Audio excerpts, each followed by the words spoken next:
Hello there, my name is Paul the Star Wars Guy, and welcome back to my YouTube channel. And yes, I am in a different room than where I've recorded my previous videos. I'm still experimenting with which room in my house I want to do these videos in. Hopefully soon I have a more permanent setup. Also, if I sound a little bit raspy, I am getting over a head and throat cold, but I'm going to muscle through for this video. So this is the second video in my series of reviewing each Star Wars movie, and today is about Empire Strikes Back. As I did with A New Hope, I'm going to give you two different perspectives on this video, what I thought of it when I first saw the movie, and what I think of the movie now.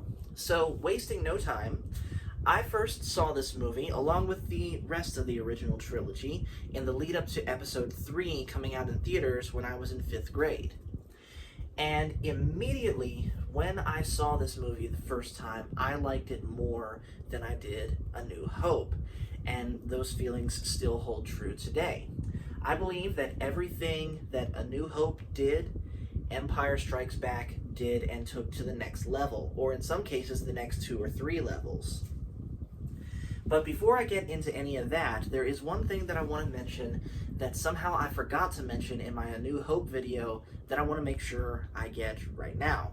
And that is talking about the music of Star Wars. I firmly believe that a big part of what makes Star Wars so iconic is the absolute master level work that John Williams did in making the film scores. Even the first opening notes of, what we now know as the Star Wars theme, right after reading the words "a long time ago in a galaxy far, far away," hearing that music, you know that you are in for something special. And talking about Empire Strikes Back specifically, there could not have been a more perfect theme to give the Empire than the Imperial March. And hearing that music and seeing the various Star Destroyers of the Empire flying through space, some of them even being eclipsed by Vader's giant Executor Star Destroyer, was just the perfect visual to convey that even though the Empire doesn't have the Death Star anymore, they are still here, they are still a threat, and they are still in charge. Which the Battle of Hoth, by the way, just further pushed that message forward. Now, let's talk about the character development in this movie. As I mentioned, everything that A New Hope did, Empire Strikes Back took to the next level. Character development, especially for Luke and Vader, is where they took it the next 2 or 3 levels. Now, talking about Luke, I framed his journey using what I'm calling the hero's journey in A New Hope. It's where the hero starts in a humble place, but gets this call to go on a grand adventure that ultimately will lead them to defeat evil. And there is a part of the story that I forgot to mention in A New Hope, but it's really not that a big deal because it didn't apply there, but it does apply here.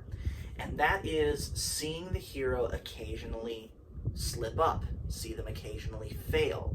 And we see Luke fail or not succeed in his training quite a few times in this movie. We see him fail to maintain his composure and control when he's doing those handstands on Dagobah, lifting all the rocks and objects off the ground with the Force, because something breaks his concentration, be it seeing his X-Wing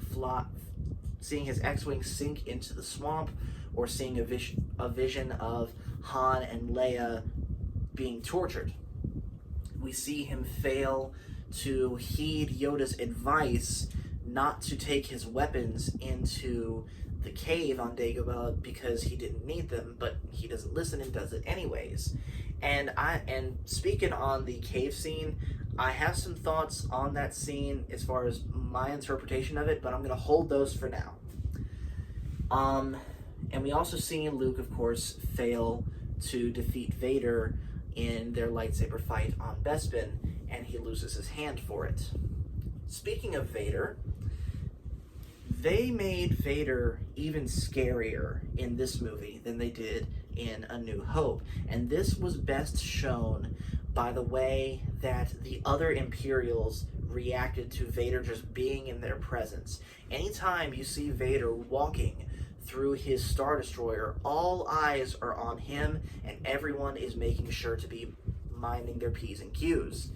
And anyone that messes up or fails Vader in any way pays with their life.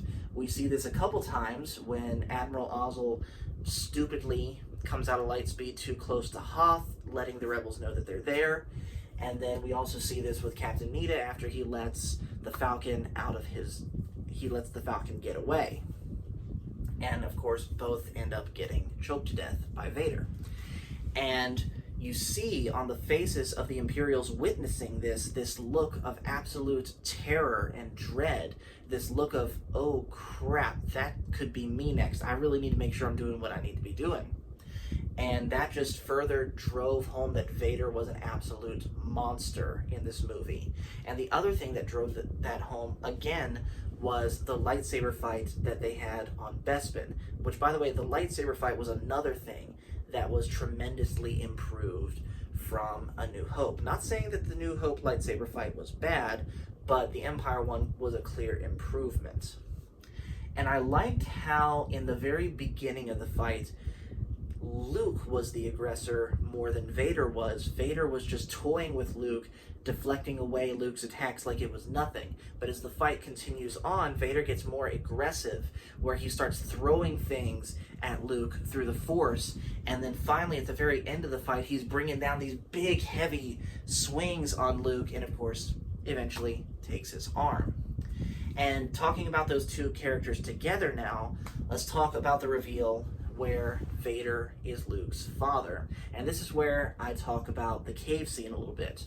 For the longest time, I never really knew or understood what exactly that cave scene meant. We know that Vader in this vision gets decapitated by Luke. The mask explodes off his face, and you see Luke's face, in the helmet. For the longest time, I didn't know what that meant, but thinking about it in preparation for this video, the interpretation that I have come up with it is that that whole scene was a foreshadowing to where Vader would eventually say, "Luke, I am your father." I could be completely wrong on that. If I am, please tell me in the comments, but as of right now, that is the interpretation that I'm going with. But that was just the absolute perfect twist to add to the story, just something that you would not have ever expected. And I think it's cool also that when making this movie, they kept that scene, that reveal, a secret from everyone on set right up until the last minute, subbing in another line about how Ben Kenobi had killed Luke's father instead of Vader, as Ben claimed, with of course Luke reacting as he does in the movie. But we got what we got, and I think we're better off for it. And then talking about the other characters just briefly, Han and Leia, I really liked how they continued on their relationship, starting out where neither one of them really truly wanted to admit their feelings toward each other, even with Leia going so far as to purposefully kiss Luke in front of Han to make him jealous. And I know that scene has been made fun of a lot in hindsight because of what would come in Return of the Jedi, but we'll discuss that when we discuss Return of the Jedi. But I like how by the end their relationship has grown to the point where it's Leia that first admits to Han that she loves him. And then of course Chewie and C-3PO are great as always. And with that, let's talk about the new characters that they added in, starting with the Emperor. Empire Strikes Back was the first glimpse of the Emperor that we ever got. And again, full disclosure, the version of Empire Strikes Back that I saw in preparation for this video was the one that they had on Disney Plus, where they showed Ian McDiarmid's version of the Emperor. And I know that a lot of the changes that George Lucas made in the special editions have been criticized every which way to Sunday. Some of them I agree with. Some of them, like this one for example, I actually prefer over the original. just because it ties the continuity together a little bit better. Just like with swapping in Temuera Morrison's voice for Boba Fett. And speaking of Boba Fett, even though he barely said anything in this movie, just the whole visual of him in that armor standing there with his gun like this just gave the perfect aura of, you even look at me wrong and I will end you. And that was amazing. And then the other new characters that we got, Lando, I thought was a great sort of, for lack of a better term, dark reflection of Han Solo. Someone who had a very similar life to Han, being this shady person who dabbled in a little bit of smuggling and acquired businesses in probably not the most honest of ways, and eventually betrays Han to the Empire as a way of luring Luke. But of course, once he realizes he's getting screwed by the Emperor, his conscience comes into play. Sorry, getting screwed by Vader, I meant. His conscience comes into play, and he helps Leia, Chewie, R2, and C-3PO escape on the Falcon. And then finally, there's Yoda. Now, like I said, I did not see Episode 5 until I had already seen Episodes 1 and 2. So I already knew going into this movie that Yoda was this wise old Jedi Master. But putting myself in the mentality of someone seeing Episode 5 before the prequels, I think how they introduced Yoda was hilariously perfect, of him basically being this weird, hilarious alien thing that Luke just randomly meets in the swamp. And for the first little bit, all he really does is troll Luke by going through his stuff, eating his food, stealing his nightlight, whacking R2 over the head with a stick. But it's when Luke gets frustrated with all these antics that Yoda reveals that he actually is the Jedi Master, and initially judges Luke as not ready to become a Jedi. And then, of course, everything that Yoda does after this in teaching Luke how to be a Jedi, be it running an obstacle course through Dagobah, lifting rocks, lifting other equipment, and especially Yoda himself showing Luke that size doesn't matter when he, probably a 2-foot-tall little green Muppet, is able to lift an X-Wing easily 50 times his own weight, roughly, out of the swamp and land it on dry land. And that was just a perfect lesson showing Luke that if you put your mind to something and you believe you can do it, then with the Force as your ally, you can do it. Though, one thing though that I don't like, or that doesn't sit well with me in Empire Strikes Back, is when Luke is leaving to go save Han and Leia on Bespin, and Obi-Wan and Yoda are warning him not to go.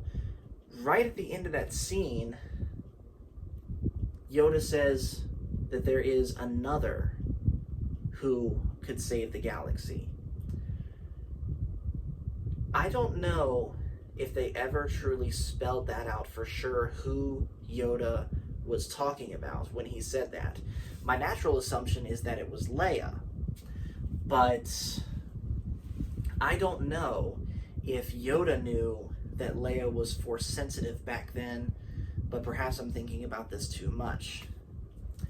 So, getting off characters and going to the rest of the movie, I really do like how, again, it showed that the Empire was still this big threat without the Death Star, and that the rebels still were this small band of rebels, and the Battle of Hoth was the perfect way to show that the Empire still had a great advantage over the rebels, basically forcing the rebels to flee their own base because they couldn't withstand the might of the Empire's superior military and technology. And then, of course, seeing Han pilot the Millennium Falcon more, seeing him fly through the asteroid field, evading the asteroids evading the TIE fighters, evading the Star Destroyers, and eventually giving them the slip by attaching onto one of the Star Destroyers was yet another great way to show Han's character and show what he's learned as a smuggler and how he's now applying it toward helping the Rebel Alliance. And of course, the final shot of Lando and Chewie leaving for Tatooine to go rescue Han after he got frozen in carbonite, seeing Luke's replacement hand, and seeing how it perfectly set up the beginning of Return of the Jedi. So ultimately, what do I think of the movie? I do still think that it is much better than A New Hope, and I am constantly debating with myself which movie in the original trilogy I like more between Empire and Jedi. I do believe that there are things that Empire has done better than Jedi, and I do believe that there are things that Jedi has done better than Empire, but we'll talk about Return of the Jedi in the next video. In the meantime, I hope you guys enjoyed this. Please hit that subscribe button if you haven't already. Please like this video, and I will see you guys in the next one. Thank you very much.